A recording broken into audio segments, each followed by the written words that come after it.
Hey guys, recently Arun Vijay நடிச்சு oh my dog படம் release ஆச்சு. இந்த படத்தோட ஹிடன் டீடைல்ஸ் தான் நாம இந்த வீடியோல பார்க்க போறோம். வாங்க பார்க்கலாம்.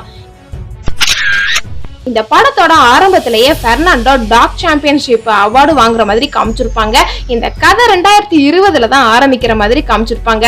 அதுக்கு டீடைலிங்கா அவார்டு வாங்குற ஃபங்க்ஷன்ல ஸ்டேஜ்ல 2020 டாக் சாம்பியன்ஷிப் அப்படின்னு ஸ்டேஜ்ல ஃபிளக்ஸ் இருக்கும். அதே மாதிரி இந்த படத்தோட எண்டிங்லயுமே 2021ல நடக்கிற மாதிரி காமிச்சிருப்பாங்க. டாக் சாம்பியன்ஷிப் பிப்ரவரி மந்த் நடக்கும் அப்படிங்கறத காம்படிஷன் ஃபிளக்ஸ்ல டீடைலிங்கா கொடுத்திருப்பாங்க.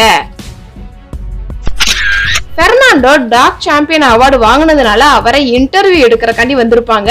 அந்த சீன்ல பேக்ரவுண்ட்ல ஃபங்க்ஷன்ல எடுத்த போட்டோ ஒன்ன ஃபிளக்ஸ் பண்ணி வச்சிருப்பாங்க. அவர் வாங்கின கப்பையுமே வச்சிருப்பாங்க. சின்ன சின்ன டீடைலிங்க அழகா கொடுத்திருப்பாங்க. அதே இன்டர்வியூல ஒரு டயலாக் சொல்லியிருப்பாரு, தகுதி இல்லாதது எதுவும் வாழ தகுதியற்றது அப்படின்னு.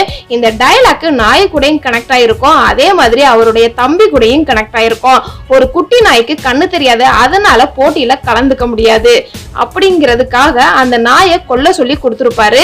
அதே மாதிரி அவருடைய தம்பி மனநல பாதிக்கப்பட்டவரா இருப்பாரு. ஆனா அவரை ஏன் பக்கத்துல வச்சிருக்கிறாரு அப்படின்னா, சொத்து பிரச்சனை இல்லைன்னா எப்பயோ போட்டு தள்ளியிருப்பேன் அப்படின்னு ஒரு டயலாக் சொல்ற மாதிரி ஒரு சீன் இருக்கும். சொத்துக்காண்டிதான் அவர் பக்கத்துல வச்சிருக்கிறாரு அப்படிங்கிறத காமிச்சிருப்பாங்க. அவர் தம்பிக்கு சொத்து அப்படிங்கிற தகுதி இருக்கிறதுனால தான் பக்கத்துல வச்சிருக்கிறாரு. இந்த படத்துல அர்ஜுனுடைய கேரக்டர் எல்லாத்துக்கும் உதவி பண்ற மாதிரி தான் காமிச்சிருப்பாங்க. அதுக்கு டீடைலா அர்ஜுனுடைய இன்ட்ரோ சாங்லயே சொல்லியிருப்பாங்க.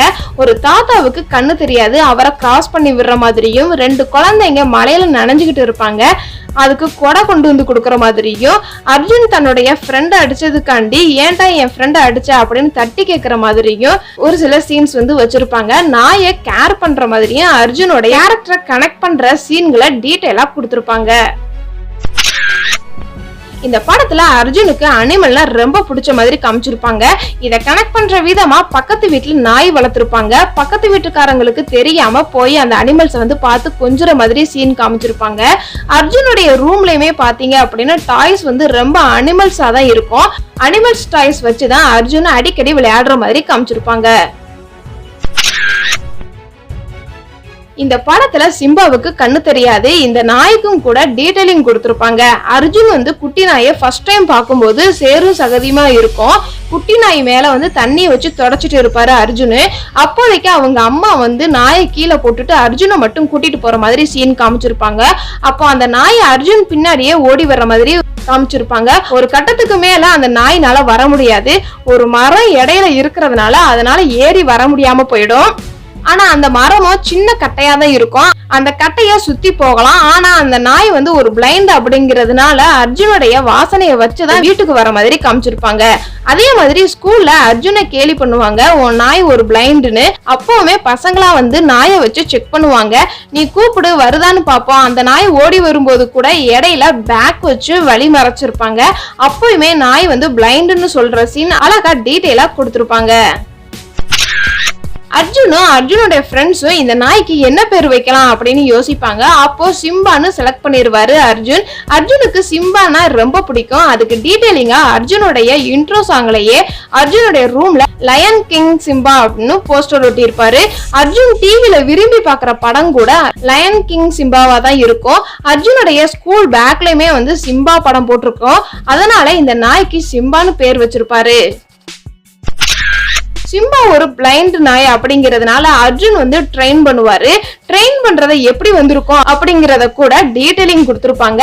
இந்த படத்துல அர்ஜுனுடைய அப்பா அருண் விஜய் ஒரு ஹார்ஸ் ட்ரெயினரா அப்படிங்கறத ரிவீல் பண்ணுவாங்க. அதனால கூட இந்த நாயை தூக்கி போடாம ட்ரெயின் பண்றதுக்கு ஜெனடிக் படி வந்திருக்கலாம். கிளைமேக்ஸ் சீன்ல ஒரு குட்டி நாய் காம்படிஷன் போது தப்பா ஓடி வர்ற மாதிரி காமிச்சிருப்பாங்க. இதை கனெக்ட் பண்ற விதமா தான் சிம்பா தப்பா ஓடி வரக்கூடாது அப்படிங்கிறதுக்காக அர்ஜுன் ஃபர்ஸ்ட் ஓடி வருவாரு. அதே பாதையில வரணும் அப்படிங்கிறதுக்காக வழி மாறி போயிடக்கூடாது அப்படிங்கிறதுக்காக ஃபர்ஸ்ட் அர்ஜுன் ஓடி வர மாதிரி காமிச்சிருப்பாங்க. அதனாலதான் அந்த சிம்பாவும் அர்ஜுன் வாசனையை வச்சு கரெக்டா ஓடி வரும். இந்த சீன் கூட இன்னொரு சீனு கனெக்ட் பண்ணிருப்பாங்க. ஆரம்பத்துல அந்த குட்டி நாய் அர்ஜுனுடைய வாசனையை வச்சுதான் அந்த வீட்டை கண்டுபிடிச்சு கரெக்டா தேடி வந்திருக்கும். இந்த சீன்ல ஒரு திருக்குறள் சொல்லி கொடுக்கற மாதிரி காமிச்சிருப்பாங்க. அது என்ன திருக்குறள் அப்படின்னா, செய்தாரே ஒருத்தல் அவர்னால நன்னயம் செய்து விடல் அப்படின்னு ஒரு திருக்குறள் வந்து சொல்லி கொடுத்திருப்பாங்க. இதுக்கான பொருள் என்னவா இருக்கும் அப்படின்னா, நமக்கு தீங்கு செய்தவரை தண்டிப்பதற்கு சரியான வழி அவர் வெட்கப்பட்டு தலைகுனியும்படியாக அவருக்கு நல்லது செய்யணும் அப்படின்னு சொல்லி இருக்கிறாங்க. இதை அப்படியே பிராக்டிகலாவே கிளைமேக்ஸ்ல காமிச்சிருப்பாங்க. இந்த சீன்ல அழகிங்கிற குதிரைய கால்ல அடிபட்டு இருக்கும். அப்ப அருண் விஜய் என்ன சொல்லுவாருன்னா, 2 மாசம் எனக்கு டைம் கொடுங்க, நான் இந்த குதிரைய சரி பண்றேன் அப்படின்னு சொல்லியிருப்பாரு. ஆனா அந்த குதிரைய சுட்டு தள்ளிடுவாங்க. இத கனெக்ட் பண்ற விதமா நாய் பிளைண்டா இருந்தாலும் அர்ஜுன் ட்ரெயின் பண்ணி கடைசியில சிம்பாவை காம்படிஷன்ல வின் பண்ற மாதிரி காமிச்சிருப்பாங்க. ஓகே ஃப்ரெண்ட்ஸ், இந்த வீடியோல அவ்வளவுதான். இந்த வீடியோ உங்களுக்கு பிடிச்சிருந்துச்சுன்னா லைக் அண்ட் ஷேர் பண்ணுங்க. இந்த மாதிரி வீடியோ உங்களுக்கு இன்னும் வேணும் அப்படின்னா நம்மளோட சேனலை மறக்காம சப்ஸ்கிரைப் பண்ணி அதுக்கு பக்கத்துல இருக்கிற பெல் ஐக்கானையும் கிளிக் பண்ணுங்க. இது மாதிரி வேறு ஒரு இன்ட்ரெஸ்டிங்கான வீடியோவுடன் சந்திக்கின்றேன். Tata bye.